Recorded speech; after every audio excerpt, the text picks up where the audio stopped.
Hello my dear friends, आज का जो हमारा टॉपिक है वो है इको फ्रेंडली डायमंड्स। तो आप सबका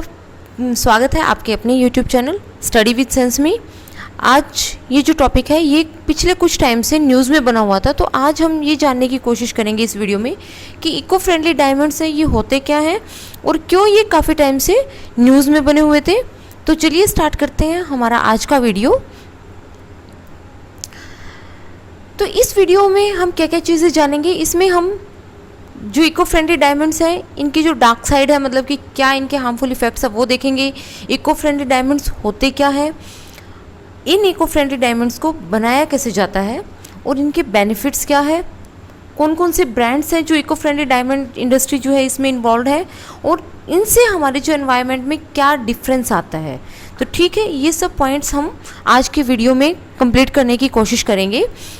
तो फर्स्ट है कि इको फ्रेंडली डायमंड्स जो है ये इतने नॉर्मली जो डायमंड्स हैं वो इतने बैकलैश जो है क्यों इतना सहते हैं, वो क्यों उनके बारे में इतना कुछ बोला जाता है। तो बहुत से लोग हैं उनको मतलब कि मेनली यही सोचते हैं कि जो डायमंड्स है ये सिंबल ऑफ लव है, कमिटमेंट है या ब्यूटी है, लेकिन उन्हें नहीं पता है कि ये जो डायमंड्स हैं जब ये एक खान से या जहाँ से इनकी खुदाई होती है वहाँ से जब इनको निकाल के प्रोसेस करके जब मार्केट में बेचा जाता है तो इन सब के बीच में बहुत सी ऐसी चीज़ें होती है जो अननोटिस्ड होती है। क्या मेनली जहाँ पे ये होता है वहाँ पे इनका बहुत ज़्यादा नेगेटिव एनवायरमेंटल इम्पैक्ट होता है, ह्यूमन राइट्स का बहुत ज़्यादा अब्यूज़ होता है, क्योंकि इनकी पॉलिशिंग में जो लेबर होती है, इनकी जो उनके खनन में जो लेबर लगी होती है वो लेबर जो है बहुत ज़्यादा अंडरपेड होती है। कई जगह तो छोटे जो बच्चे हैं उनको भी वहाँ पे एज अ लेबर यूज़ किया जाता है। फिर जहाँ पे हीरे की जो खानें होती है वहाँ पे बहुत बड़ी मात्रा में डिफॉरेस्टेशन किया जाता है, वाटर पोल्यूशन होता है और फोर्स लेबर जो मैंने आपको बता ही दिया है। इसके साथ साथ ये जो डायमंड इंडस्ट्री है इसके कुछ और नेगेटिव क्या है कि इस डायमंड इंडस्ट्री, क्योंकि आपको पता है कि मार्केट बहुत ज़्यादा वैल्यूएबल है डायमंड की, तो इसमें अगर कहीं पे डायमंड की खुदाई होती है तो वहाँ पे कन्फ्लिक्ट और वायलेंस अपने आप ही स्टार्ट हो जाता है। इसके साथ जो क्वेश्चंस हैं मतलब कि क्यों हम इसको मतलब कि डायमंड को है इतना कॉस्ट के लिए इतना वर्थ क्यों मानते हैं इसका, क्योंकि टाइम के साथ डायमंड की जो कॉस्ट है वो बढ़ती है। बहुत रेयर है कि कभी कोई मतलब ऐसा मेटल हो, हालांकि जो डायमंड है it is a non metal, it is not a metal. तो ट्रेडिशनली जो डायमंड है, ट्रेडिशनल डायमंड है, इनकी जो कॉस्ट है ये टाइम के साथ बढ़ती है, तो ये भी कहीं ना कहीं इसकी मार्केट को काफ़ी बूस्ट देती है। नेक्स्ट क्या है कि इको फ्रेंडली डायमंड जो है, जो नॉर्मल डायमंड के सब्स्टिट्यूट है वो क्या है, तो इको फ्रेंडली डायमंड जो है वो लैब ग्रोन डायमंड्स हैं। इनको हम लैब में बनाते हैं। कैसे? इनमें हम कुछ जो पार्टिकल्स हैं उनको रखते हैं, उनको उसी लेवल का प्रेशर और टेम्परेचर प्रोवाइड करते हैं, जिससे क्या होता है कि वो जो पार्टिकल्स हैं वो एक मैन मेड डायमंड के रूप में मार्केट में आते हैं। तो इन इको फ्रेंडली डायमंड से क्या पॉजिटिव इम्पैक्ट है, मेनली ये क्या होता है कि इनकी वजह से, क्योंकि ये लैब ग्रोन है तो हम एनवायरनमेंट को नेगेटिव इम्पैक्ट से बचा रहे हैं, फोर्स्ड लेबर नहीं हो रही है, इसके साथ साथ डिफॉरेस्टेशन,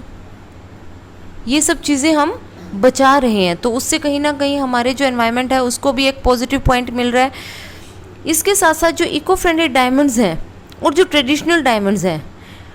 इनका जो मतलब कि इनके जो ओरिजिन में जो डिफरेंस है वो क्या है, जो ट्रेडिशनल डायमंड्स हैं ये अर्थ में बहुत ज़्यादा डीप में जाके बनते हैं, क्योंकि उतनी गहराई में जाके ही वो जो प्रेशर और टेम्परेचर है, high pressure and high temperature हमें देखने को मिलता है, तो एक प्रॉपर गहराई में जाके जो नेचुरल डायमंड्स हैं वो पाए जाते हैं। लेकिन वहीं जो इको फ्रेंडली डायमंड्स जो हैं इनको हम अफोर्डेबल रेट पे लैब में ग्रो कर सकते हैं और इनमें कुछ ज़्यादा डिफरेंस भी नहीं होता है ट्रेडिशनल डायमंड से। नेक्स्ट क्या है, जो इको फ्रेंडली डायमंड्स हैं इनको कैसे बनाया जाता है, तो इनको बनाने की जो प्रोसेस है उसको हम बोलते हैं vapour deposition, chemical vapour deposition. तो ये केमिकल वेपर डिपोजिशन क्या होती है, इसमें एक स्मॉल डायमंड साइज़ का हम एक पार्टिकल लेते हैं, क्या कहते हैं, डायमंड साइज़ का एक जो पार्टिकल है वो लेते हैं और उसको हम एक वैक्यूम चैम्बर के अंदर रखते हैं और उस वैक्यूम चैम्बर को हम किससे फिल करते हैं, कार्बन से। कार्बन रिच जो गैस है उसमें उस जो है आपका डायमंड का जो पार्टिकल है, यू कैन से कि जो अर्थ पार्टिकल है उसको हम वहाँ रखते हैं और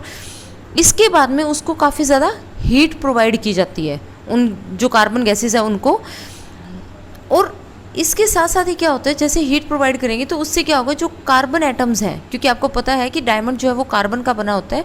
तो ये जो कार्बन एटम्स हैं ये टूटना स्टार्ट हो जाते हैं और ये उस सीड के ऊपर, जो डायमंड का सीड हमने फॉर एग्जांपल ये एक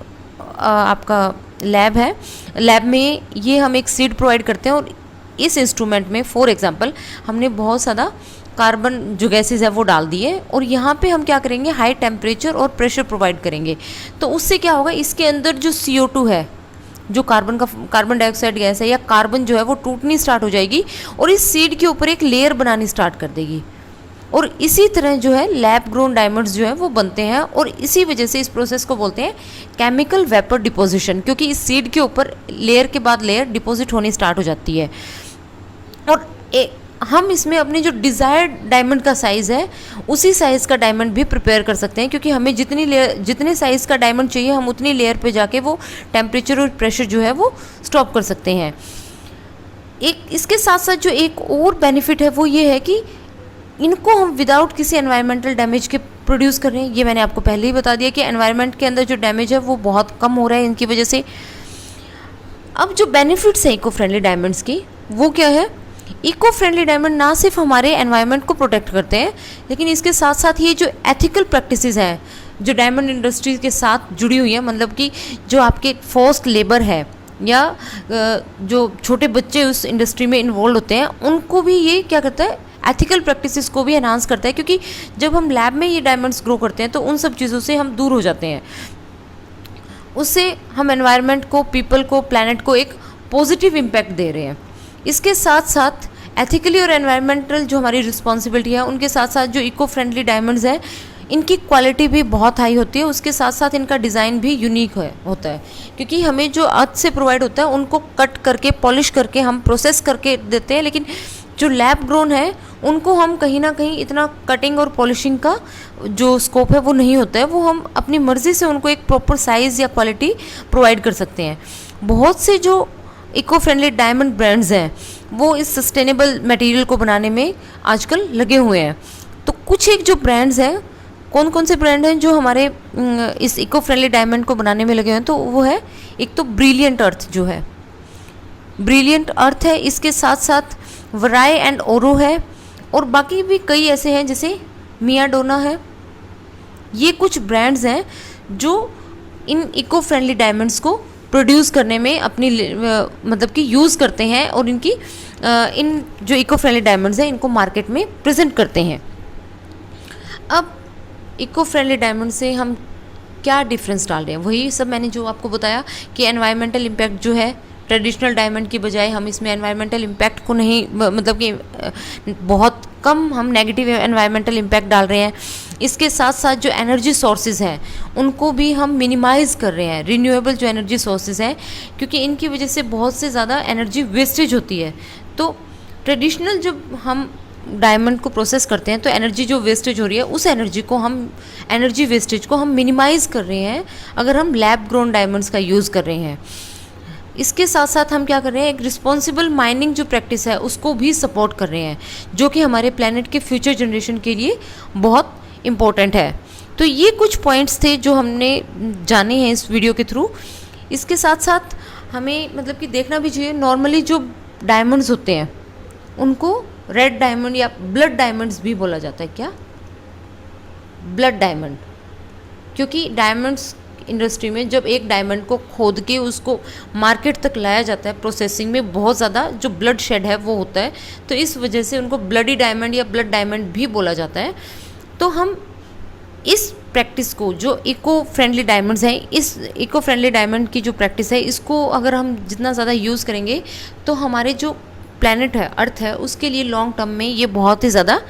बेनिफिशियल होगा। तो अगर आपको ये जो वीडियो है हेल्पफुल लगा है तो please subscribe my channel, like my video and share my video. Thank you.